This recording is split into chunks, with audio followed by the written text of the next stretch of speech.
So when the police go in and that they work with the local community and people in the hotspots, they can only do that for a certain period of time. But to really have long-term gains and crime control in these areas, they need to foster these partnerships with the businesses, with the schools, with other entities to bring about a long-term gains in these places. Hi, I'm Dr. Jed Macosko at academicinfluence.com and Wake Forest University. And today, coming all the way from Australia, is Professor Lorraine Mazerolle, who does criminology. So I wanted to ask you, Professor Mazerolle, have you spent any time in the United States and looked at our system of criminology and the crime and relationship with professors to crime in the United States? Yes, I have. So when I was 25 years old, two incredibly famous criminologists, Ron Clark and David Bailey. Ron Clark won the Stockholm Prize in criminology. They were both in Australia in the northern summer doing a visiting fellowship, and both of them invited me to go to the United States and invited me to do my PhD. David Bailey at the time was at SUNY Albany, State University in New York, and Ron Clark was at Rutgers University in New Jersey. Now, I had offers to go to both, but Ron Clark said that if I came to Rutgers, I would be given an office, and in that office, I'd be able to see the Statue of Liberty. So as a 25-year-old, that was pretty much my decision-making, that I'd go to Rutgers, and out of my 13th floor office, I was able to literally just see the top of the flame of the Statue of Liberty. But that was my beacon and my rationale for arriving in New Jersey. And what kinds of things did you learn about in the United States, and how has that affected you in your career? Yeah, look, I was incredibly influenced by my PhD supervisor, David Weisberg, who is actually on your top 10 academic influences in criminology. And David Weisberg and I ran a randomized controlled trial on street-level drug law enforcement. And it was one of the very first experiments where academics worked in partnership with police to look at different ways that they could transform the way that they were doing their policies and practices. So that was my my entry point into really understanding the machinations of how police worked, and what was working and what really was not working, and what needed to be changed at the time. Mm-hmm. So what did you find back then that was working and not working, and how did you figure it out? Yeah. So that was a real groundbreaking experiment, because it really tested the ideas of crime being clustered in places. So at the time, the idea that just 3% of the places were generating 50 and 60% of the problems was a real new idea. And so what we did was to really focus the police in the places and at the times that they when the crimes were occurring, and really looking at more efficient ways and fairer ways. And I think that's really at the core of this, is the way that the police engage with people in places, in very high crime places, in fair and just ways. That's fascinating. We had heard earlier from Richard Rosenfeld about these hotspots. So is it that you were looking at, that they're hotspots Yes. of crime? Yes, and we were looking at hotspots of drug crimes. So at the time it was 1990, so this was right at the height of the crack cocaine epidemic, and so these were really, really dangerous places, and being able to reduce crime and disorder in these very, very violent places was bringing about better amenity for all of those people living in and around these hotspots. Mm-hmm.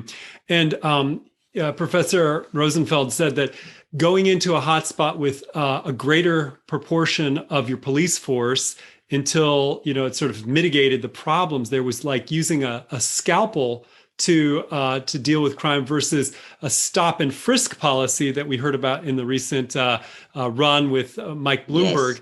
Yes. That's more of using a club, and it doesn't work as well as what he was saying. Would you agree? Yes. Oh, absolutely. And we've found that.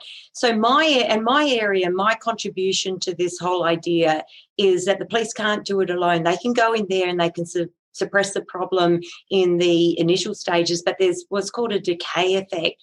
So the police need crime control partners. Mm-hmm. They need to co-produce the gains that they make. So when the police go in and that they work with the local community and people in the hotspots, they can only do that for a certain period of time, but to really have long-term gains and crime control in these areas, they need to foster these partnerships with the businesses, with the schools, with other entities to bring about a long-term gains in these places. Mm-hmm. That seems so important. Now, it reminds me of another idea I've heard, not just partnering with the people who live in the community near the hotspot or in the hotspot, but what about police partnering with someone who would come alongside of them in their interaction with these hotspots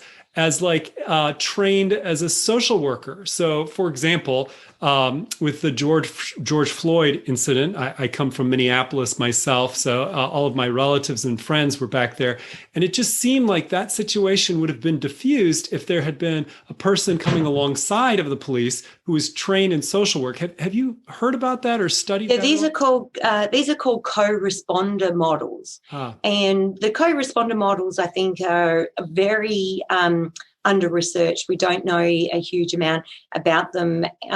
My area is a little bit different in terms of those partnerships, and I think you need both. I think that the co-responder models are very expensive, and they do require a lot of what we would call top-down coordination between two different agencies. So if you have a co-responder model that's between youth justice and police, or co-responder between health and the police, they really require a lot of top-down organisation and long-term financial commitment.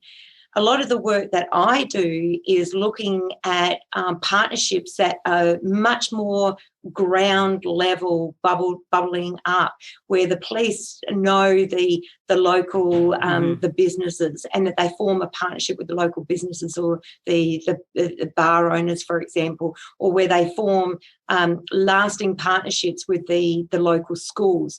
And these are much more localised and require a tremendous amount of synergy being built at a very localised level to deal with the problems. So I think that both models have a really important place to in the future of how we go about better crime control and prevention in our communities. Mm-hmm. That's interesting, and I could see how these co-responders would be pretty expensive to maintain for an entire city.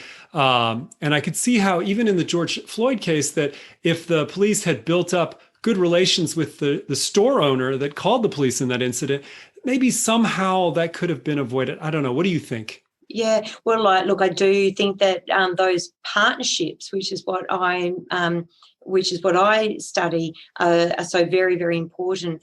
The other component is the legitimacy of police, and this is a huge area in our field, is that the way that the police convey their trustworthy motives, the way that they treat people with dignity and respect, the way that they give voice to people that they encounter. Those real core principles of what we call procedural justice policing need to be infused in every single aspect of police operations. And what we find is that the a lot of the smaller police agencies, for example, don't have the resources for good training.